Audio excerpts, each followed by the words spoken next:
স্বয়ং ভগবান বিষ্ণুও অবাক হয়ে গিয়েছিলেন যখন এক ভক্ত তার মুখে একটি ভারী লোহার রড ছুঁড়ে মেরেছিল আর চিৎকার করে বলেছিল, আমার সেবায় বাধা দেওয়ার এটাই শাস্তি। হ্যাঁ, ঠিকই শুনেছেন, এক ভক্ত ভগবানকেই শাস্তি দিয়েছিল, আর সেই আঘাতের চিহ্ন আজও হাজার হাজার বছর পর ভগবানের মূর্তিতেই রয়ে গেছে। ঘটনাটি একাদশ শতাব্দীর।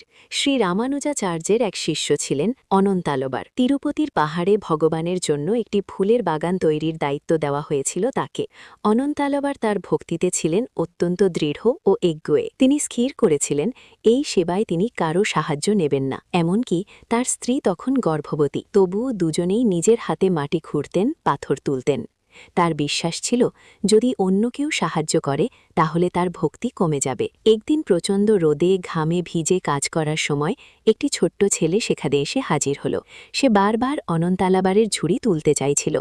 অনন্তালাবার তাকে ধমক দিয়ে বললেন, দূরে থাক, আমাকে আমার সেবা করতে দাও। কিন্তু ছেলেটি শুনল না। বারবার সে মাঝখানে আসতে লাগল, কখনো পথ আটকাচ্ছে, কখনো মাটি ফেলে দিচ্ছে। অনন্তালাবারের মনে হল এই ছেলেটা তার তপস্যা ভাঙতেই এসেছে। রোদ ছিল প্রচণ্ড, শরীর ছিল ক্লান্তিতে ভেঙে পড়ার মতো, আর রাগ পৌঁছে গিয়েছিল চরমে। যখন ছেলেটি আবার ঝুড়িতে হাত দিল তখন অনন্তালাবার আর নিজেকে সামলাতে পারলেন না।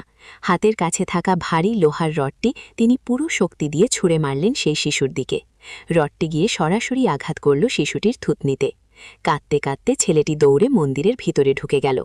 অনন্তালাবার ভাবলেন নিশ্চয়ই গ্রামের কোনো দুষ্টু বাচ্চা। সন্ধ্যায় তিনি পূজার জন্য মন্দিরে এলেন।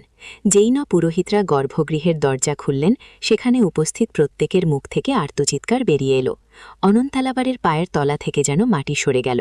সামনে ছিলেন ভগবান শ্রী ভেঙ্কটেশ্বরের মূর্তি, কিন্তু তার থুতনি থেকে টপ টপ করে রক্ত ঝরছিল। সেই মুহূর্তেই অনন্তালাবার বুঝে গেলেন ওটা কোনো সাধারণ শিশু ছিল না, স্বয়ং ভগবানই এসেছিলেন নিজের ভক্তের বোঝা হালকা করতে। অনন্তালাবার কাঁদতে কাঁদতে ভগবানের চরণে লুটিয়ে পড়লেন, প্রভু, আমার দ্বারা ভয়ঙ্কর পাপ হয়ে গেছে, আমাকে শাস্তি দিন। তখন মূর্তির ভিতর থেকে এক কণ্ঠস্বর ভেসে এলো, অনন্ত, কেঁদো না, এই আঘাত আমার কাছে ফুলের থেকেও কোমল, কারণ তুমি এটা তোমার অধিকার বোধ থেকে করেছ। কিন্তু মনে রেখো, এই ক্ষত চিরকাল থাকবে, যাতে কলিযুগের মানুষ জানতে পারে একজন সত্যিকারের ভক্তের অধিকার ভগবানের উপর কতখানি। যদি আপনার বিশ্বাস না হয়, তিরুপতি বালাজি মন্দিরের প্রধান দ্বার মহাদ্বারের ডান পাশে সেই লোহার রডটি আজও ঝুলছে, গিয়ে দেখতে পারেন।